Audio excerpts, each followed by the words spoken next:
Well, hello and welcome to the Profit Express. I'm Tim Healy, and I'm inviting you to join me each and every Wednesday so you could be prepared to win the battle for business. That's right. Now, listen, I know you're out there. You're closing deals, you're making money, you're turning prospects into profits. That's why I got to make it worth your while. I have to have on the kinds of guests that you can listen, learn, and earn from.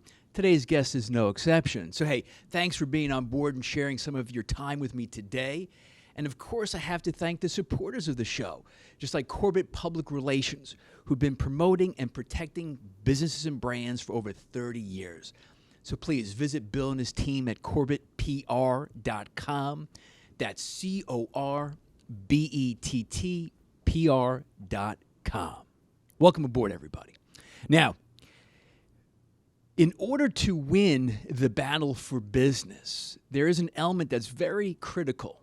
And that element, which we'll be talking about today, is what kind of a business do you choose? Well, essentially, there's three different ways you can go about it.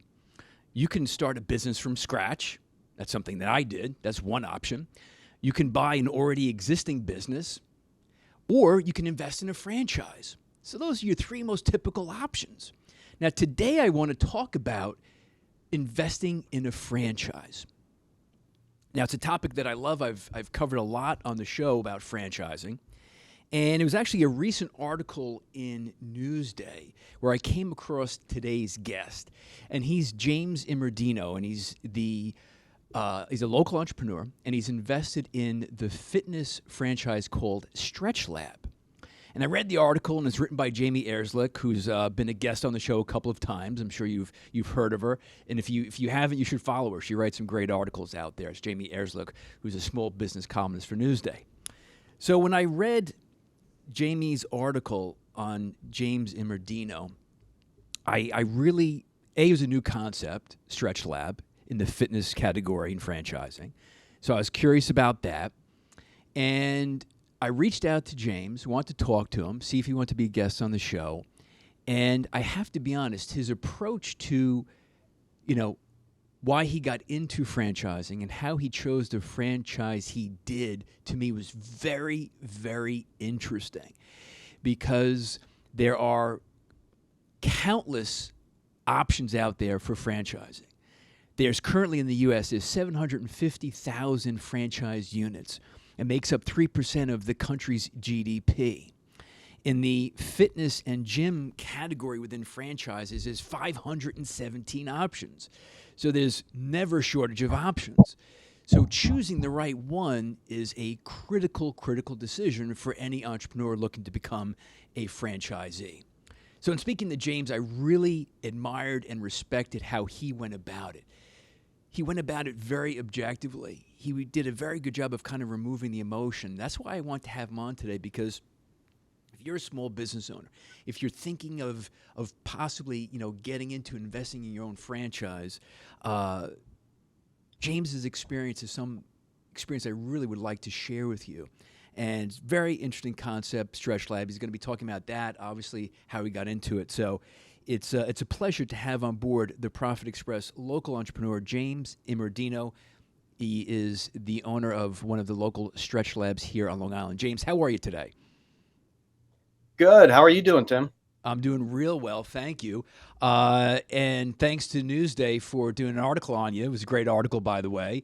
I came across that article. I have to thank Jamie, because I get a lot of great guests from her columns. So I'm like, oh, this seems like a good one. So I reached out to you, and hey, here we are, right? We are. Thanks for having me on.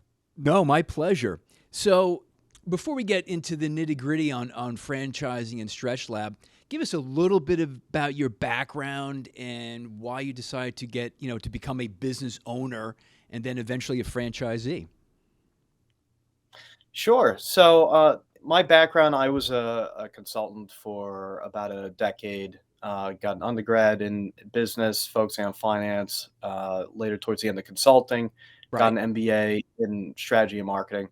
And what I was really looking to do is pair together some of the finance investment studies that I'd done earlier in my career with the management consulting, and put it together and investing in something where I could actually see the benefits of the insights and the strategic changes that I put into place. Hmm. Hmm. And so I had been exploring acquiring existing business, as you mentioned, as one of the options for a little while, and then kind of changed a little bit direction in the middle. So obviously, yeah, you can start from scratch. You can acquire an existing business or a franchise. Now, franchises, they do have a number of advantages. It's a proven system. It's mapped out. There's processes, procedures, but success is not guaranteed. So maybe you can kind of take us through the path that you went through that led you to eventually choosing StretchLab. Sure. So I had been exploring the acquiring existing small business for a while, and really what had been my focus so far at that point was something that was simple, uh, was not a lot of complexity, and seemed like it could leverage some of my existing skills. But what ended up happening was I was introduced to a franchise consultant named Brennan Davis, Hmm. and we went through a process together to evaluate franchise opportunities. And so some of the things that we discussed together were, what are my goals? And some of my goals were that, I don't want to quit my job. I want to be able to do this while I maintain that. I want to be able to have a good return. Um, and, there was also the competitive lens of obviously the business world is changing rapidly. Hmm. Hmm. There's a lot of discussions about disruption, and I literally said to him, "I want to make sure that I'm not going to be beaten up by Amazon one day because of this." And so one of the things we ended up focusing on, yeah, No, that's there, actually it's a very interesting and it's a smart consideration to have that part of the thought process. yeah, you always have to keep the competitive strategy aspect of it, and you want to invest in something that you don't think is going to be competed away by a platform strategy. Be someone starting a small business, they could start their own platform strategy, but that's a very long term play. Um, but it has to be something that a platform strategy like an Amazon, like a Google, isn't going to compete with. And so what we ended up doing is really focusing on services. And granted that the platforms could get into services, but Hmm. that's not their core what they do. So the services was something that we ended up focusing on because of that. But in addition to that, I wanted to find something that within the genre of services that we were exploring that itself was unique. And there's a ton of different fitness franchises, and we looked at two different ones. And what I liked about StretchLab was that it was very distinct in that niche. It didn't feel like another of something. It really was its own category, and that stood out to me as well. So even though, and I think I mentioned it in the intro, there's I think 517 specific options within gyms and fitness in the Mhm. franchise world, which is a staggering number. You felt that Stretch Lab didn't have a Me Too feel. Very much so. I mean, there are other players in that space, but I felt that StretchLab was more established. It was a unique category within the fitness space. And I felt like from a brand investment perspective, Mm. there was a depth of brand investment, and that there was also a little bit of an angling towards the prestige end of the fitness category. So I felt like it was very differentiated from that perspective. So now, all right, let's talk about the actual model itself, Stretch Lab, to tell us, what it's about, the brand, what does it offer, target market, etc. Absolutely. So StretchLab is a one-on-one assisted stretching studio. If you've ever gotten personal training, I refer to it as the best last 5 or 10 minutes of your personal training session. It's the time that you're not getting beat up. It's the time that you finally get to relax Right, right. and not just enjoy your efforts. I Um, like that analogy, by the way. I can relate to that analogy. yep. Yeah, absolutely. Um, and but it's focused 100% on stretching. Like if you think about it, I say jokingly we have one SKU. You could say that we've got a couple because we package the number of sessions per month. It is a membership based model. Hmm. The number of sessions per month and the length of the sessions is kind of the two major variables in how we package things together. But effectively speaking, it's one SKU. We stretch people, but it's people with very different goals and very different people. We have everything from youth athletes as young as I think 8 years old in our studio. Hmm. We have serious middle-aged athletes. We have executives who are sitting at a desk all day or on their feet all day. Have a handful of doctors that are on their feet all day, and then we have grandparents that just want it to be easier to play with their grandkids. So it's very diverse, and the model is very focused on customizing the offering to everybody's individual needs. So you have the benefit where it's not just one specific, like you said, it's like hardcore athletes. It could be them. It could be the middle-aged executive, Mhm. or an elderly patient, for example. Yeah. So it's very diverse. So like a lot of other niche boutique fitness, a lot of it's done well, but there's a major clustering of it that focuses on the same demographic, Mm. like the middle age uh, uh, demographic, and Hmm. a little bit overemphasizing on women. So let me ask you this then: the physical benefits, because I work out a lot. I'm out there. I run quite a bit. So listen, I know about stretching. My calves require lots of it. Um, Yep. let's just talk about, we don't have to go too deep, but physical benefits of stretching. Why is it important? It's important for several reasons. I mean, if you don't stretch and you are an athlete, you're going to be more prone to injury. I'm an ex-runner myself, Mm, and I know that half the time when I would get injured, it was because something was tight. yeah. I have very tight calves, so it reduces the risk of injury. It increases mobility. It reduces aches and pains. So not everything is a one session fix. Although we've one of my flexologists on the team was saying that there's someone that came in limping and walked out normally. Not that we said that's normal, Right, right. but it does happen. Sure. Uh, More typically speaking, it's something, come here a month or so and you'll see the benefits. But we have people that come in and they describe the experience and leave saying, it feels like I'm walking on a cloud. I just feel completely different. And the approach that we use, a style of stretching called PNF stretching, it allows you to get a little bit of a deeper stretch because it's both the active stretching of the muscle, but then also a contraction that helps to activate Mm. that muscle, and then we're able to get into an additional deeper stretch after that. And because it's not you fighting against yourself in order to do the stretch, it's our flexologist doing the work. The combination of the style of stretching, the fact that it's someone assisting you with it, allows you to get a deeper stretch. Now, so all right, so I'm gonna have a little confession here. So I didn't take stretching seriously for a long time, and then I took it Mhm, seriously. I think it was in 2018, so about 4 years ago now. I was mhm, running, and I thought I could go faster than I could. And I can picture it in my head, James, like it was yesterday. And I was mhm. feeling great. I'm invincible. And all of a sudden, bang, my calf seizes up. I stop running like 3 feet. That's it. So ever since then, I've been a real believer in stretching. Unfortunately, I had to learn the Yeah, hard way. But I want to share that my personal story with you. So absolutely. now StretchLab itself, there are if Mhm. I want to make sure I have these numbers right. So there's a couple on Long Island. How long has the concept been around? It's been around at least 4 years, Okay. and it started in California.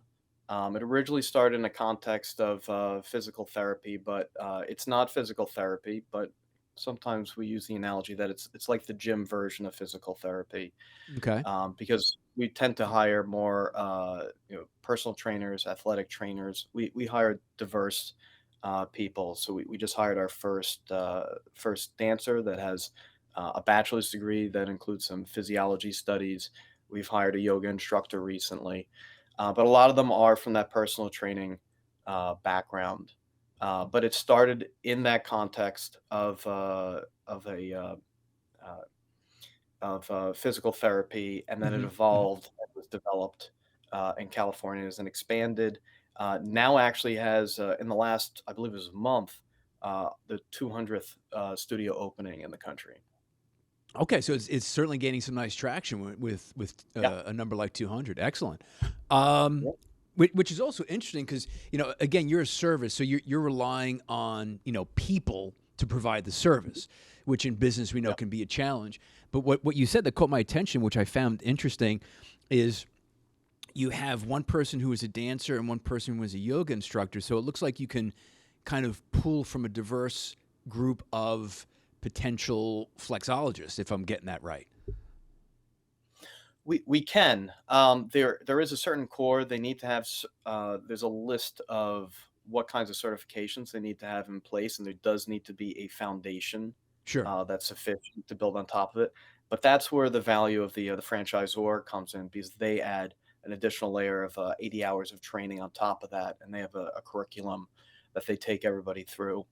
And you know, I think that it's wild that I have employees that they know 10 times as much as I do about stretching and Right. physiology and um, and but that's because there's a training program that they can go through. But I think that also, when we chatted, um, last time, that's where being able to have more of an executive model, running a business, being able to work on the business instead of in the business, having Mm. people that are smarter than you that can work for you and do an excellent job, that's critical for success. Okay, so you just exactly brought it up. What I want to be my next question then. So you and I did chat. Like I said, I originally found you from a Newsday article. We reached out. We had a chat. So you had mentioned something that I thought was really, really important for the listeners, for anybody who's, thinking about getting into a potential franchise. There is the franchise executive model versus the franchise job model. And when you shared that with me, I'm like, that really caught my attention. So now I'd like you to really kind of expand upon that. What does that mean? And what model are you in currently at StretchLab? So I'm in a franchise executive model, and there's different models. The franchise operator model, if you will, is like you're going to be the general manager. You're running everything on a day-to-day basis. Right. If you're not there, things are probably not going to go right. The franchise executive model, yes, there's some effort in getting things stood up, but really the steady state, when you get everything stood up, you're setting the goals, you're coaching, you may or may not be involved in the hiring, but it's really about goal setting and holding people to a standard. Some of the franchisor executives and the coaches, they refer to it, and I'm gonna butcher my restaurant terminology. I don't know if it's the head chef or the sous chef, but Right. the more senior one, they're just tasting things and making sure that it was done correctly. They're not chopping the stuff. That's a They're great tasting, analogy, though. Yeah. making sure it's up to standards. That's the role of the owner of an executive franchise. So then you're you're not doing the stretching. You're not in there every day stretching your clients, right? No, But now no. here's a distinction though. You don't want to be, as you're really looking at it as you want to be the one who's running the business and the direction of the business, correct? Correct. I've sat in and audited the flexologist training. The main role within our organization. Sure. But honestly, even when I audited that particular training, there are the kind of the hard skills, and there's Yep. the soft skills.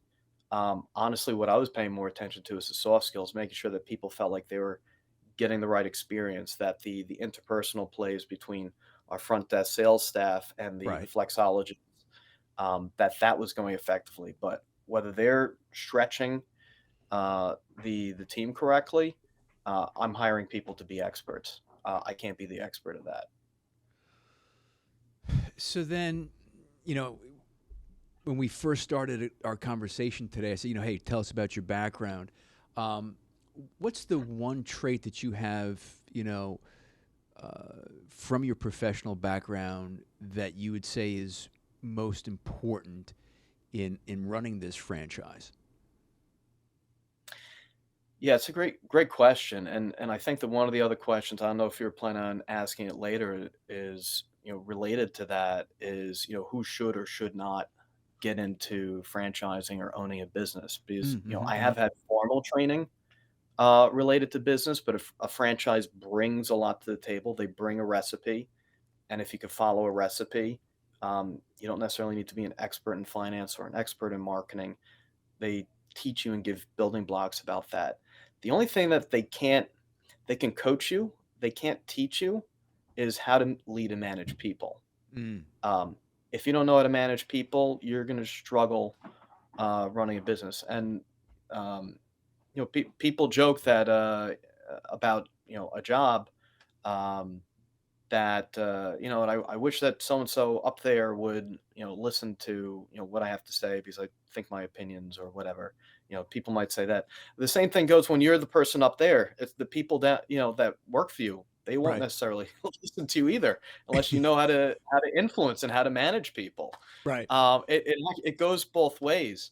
Um, so this particular franchise, they have some great coaching, especially around sales and tips and tricks.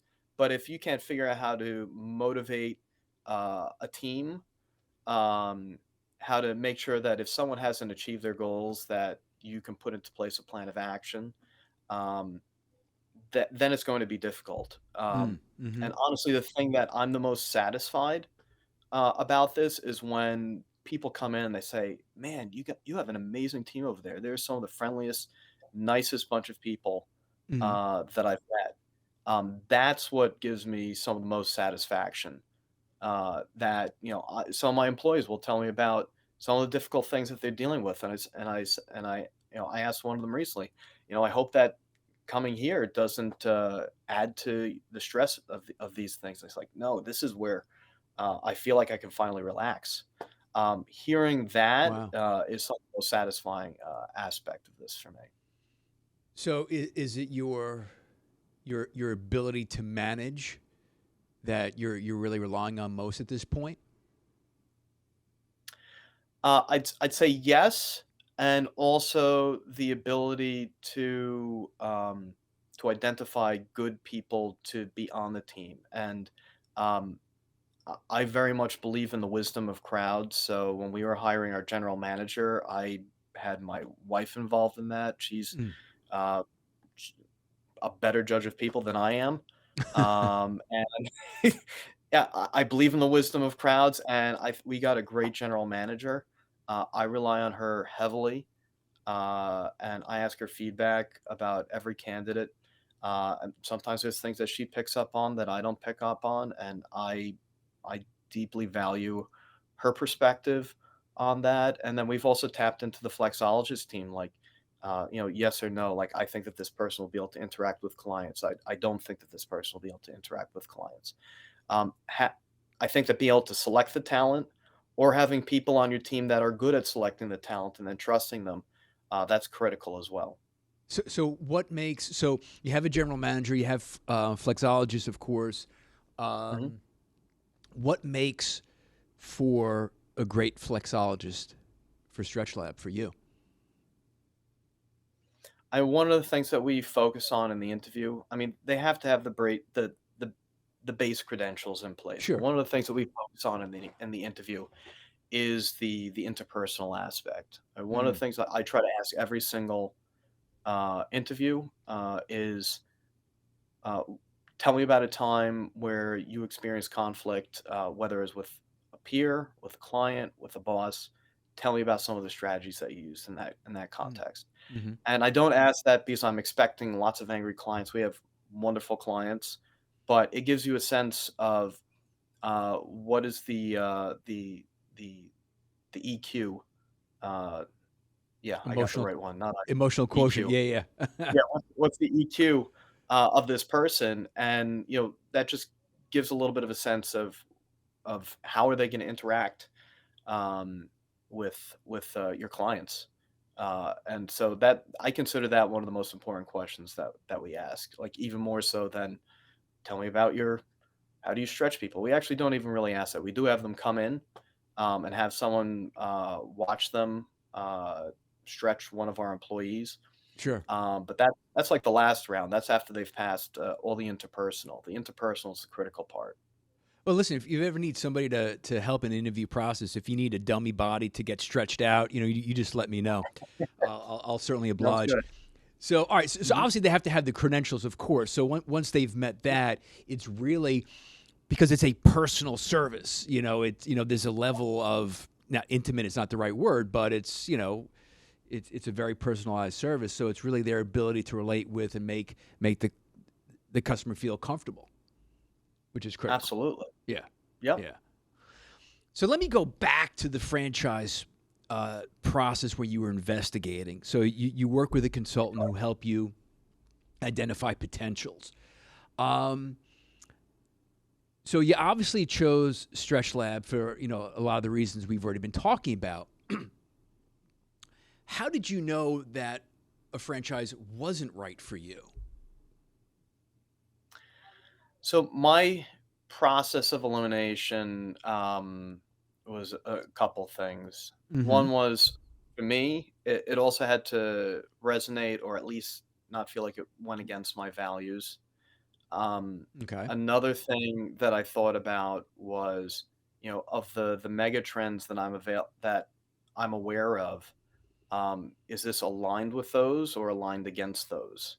Mm-hmm. Um, everything from there's a trend towards electric vehicles. So am I investing something that will go with that or go against that? And maybe in 10 years, it won't be as valuable as it is now. Mm. Those are two criteria that I looked at.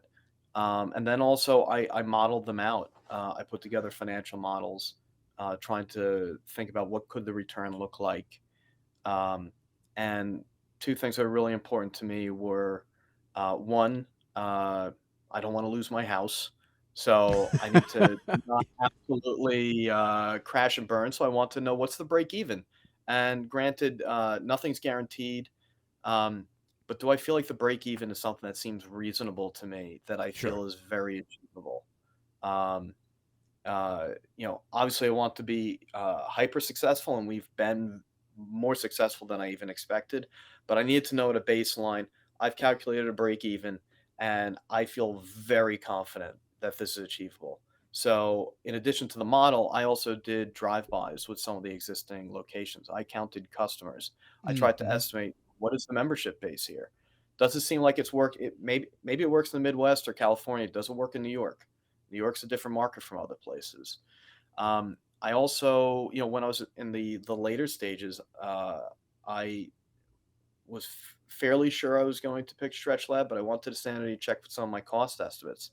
The particular franchise that I'm a part of, there's a parent company, and they've done this with 10 different brands, so they Mm. have a Okay. track record.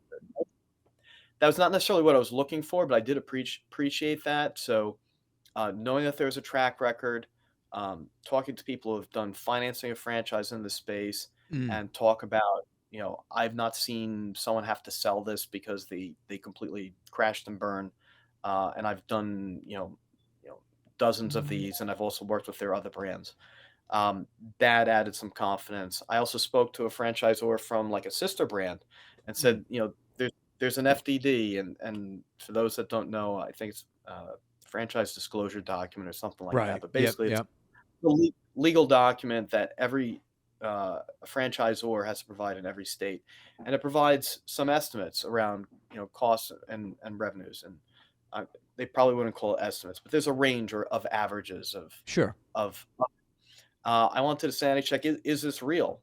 I spoke to someone who worked for opened a sister franchise, and he said it's real, but it's real on a national average. But you're in New York, which is not a national average, so you need to adjust for what is the realistic cost difference of New York versus everywhere else. So it's Right. not Right. that. you can't believe the FDD, but it's right on a very aggregate basis, and you're in a particular market and need to figure it out for your market. That was part of the sanity So there's a lot of due diligence that went into it, from the break even, counting Mm. customers, validating costs, to make sure that at the very least this is going to break even. And you know, thank God we're months ahead of our targets where I expect it to be right now. Well, that's awesome. You said, seriously, I mean, there's a little joke to it, but tongue in cheek, but like, hey, I don't want to lose my house. You're obviously serious about it, of course. But the one thing Mhm. in our initial conversation, you know, people make decisions emotionally. That's human Yep. nature. And the one thing, and why I want to have you on, James, is I really do respect how you've gone about it when we originally spoke and what you're sharing right now with the listeners and those seeing us is you're going about this as I see it. And that's what I wanted to share for those who are thinking of, taking that step. You're looking at it very objectively. And to me, that's a key. That's the one thing I'm getting from you. Absolutely. The other thing that I was doing as I was comparing these different business models together is I was looking at an ROI, and what is the relative ROI of the capital that I'm investing. So there's definitely a methodical aspect of it, looking at the return from an investment perspective, validating the revenue, validating the costs, figuring out the break even, so that I can figure out that this seems like it's a good return of investment, and I've mitigated. You can't fully mitigate your risks. Sure, There's a of leap of course. faith at some point, but mitigated them as much as seems reasonably possible. Well, I think, and as I said in the intro, I've over the years I've covered the topic of franchising from various angles a number of times. Listen, it's 3% of GDP. There's 750,000 units in the U.S. It's obviously a significant factor in the U.S. economy. It's a significant opportunity. And I was doing some research for the show today, and I came across Orange Theory, which of course many of us know, and I think Yep. they started in 2010, and you know franchising is exciting. I'm excited for you because it sounds like you've made a good choice here. They're growing obviously with 200 units, so certainly the stories like an Orange Theory must have you excited. Oh yeah. Orange Theory. It's a great brand. Yeah, And honestly, if there's an Orange Theory nearby, I'm already thinking about what are the potential expansion opportunities. If there's an Orange Theory in the area, that might be an area I actually think about, because they've been doing a lot of right things as well. sure, absolutely. All right, Yeah. let me throw something at you. So Sure. you did due diligence. You seem to do a great job with it. I started off the show by saying, hey, you know what? To win the battle for business, you got to choose. When you choose a business, there's options. You know, what could be, if you look at it objectively, a negative to? I'm not saying StretchLab. I'm saying franchising in general.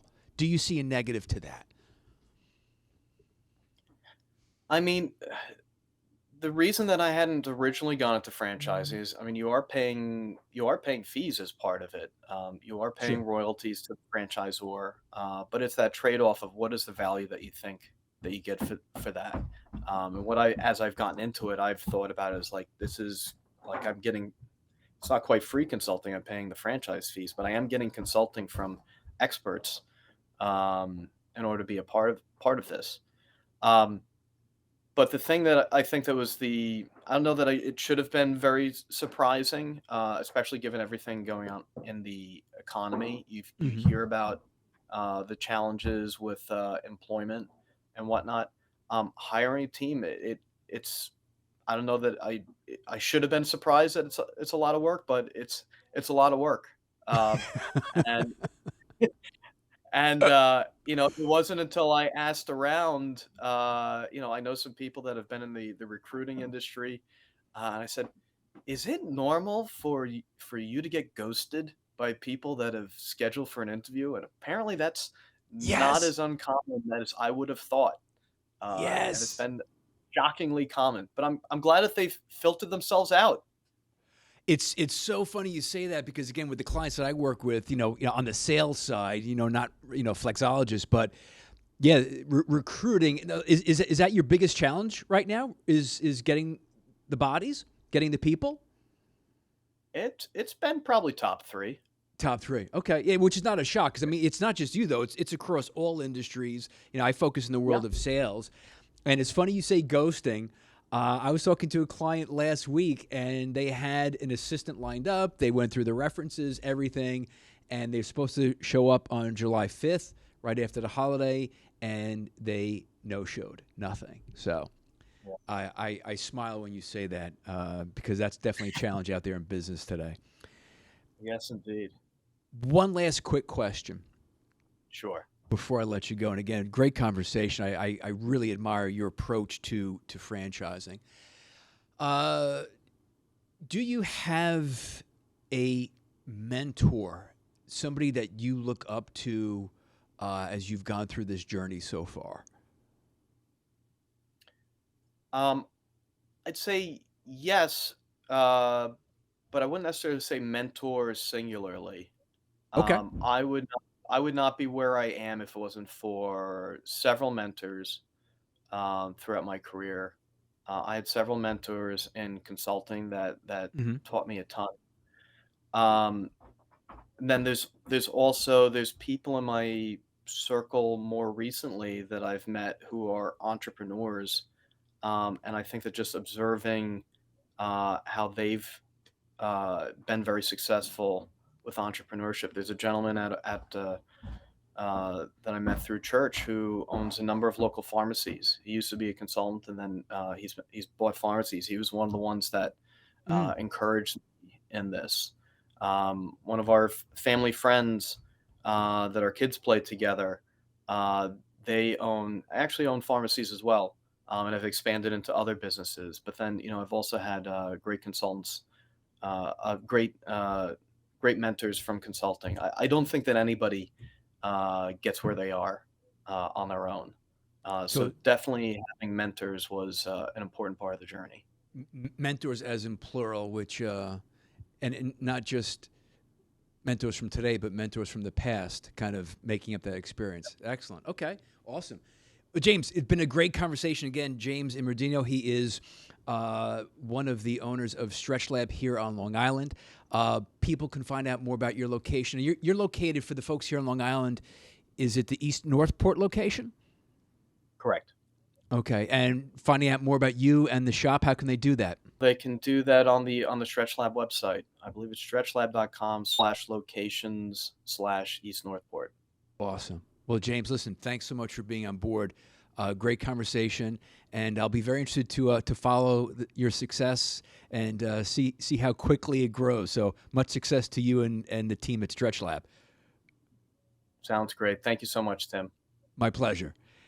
And this has been the Profit Express. And remember to always check in for new episodes just like the one today, each and every Wednesday, which just having James Immordino from StretchLab on. You can follow me in the show on Instagram at the Profit Express. Also, the Profit Express page on Facebook, and also follow us on YouTube as well. And remember, keep making hay each and every day as you are going one step closer to winning that battle for business. Until next time, it's the Profit Express.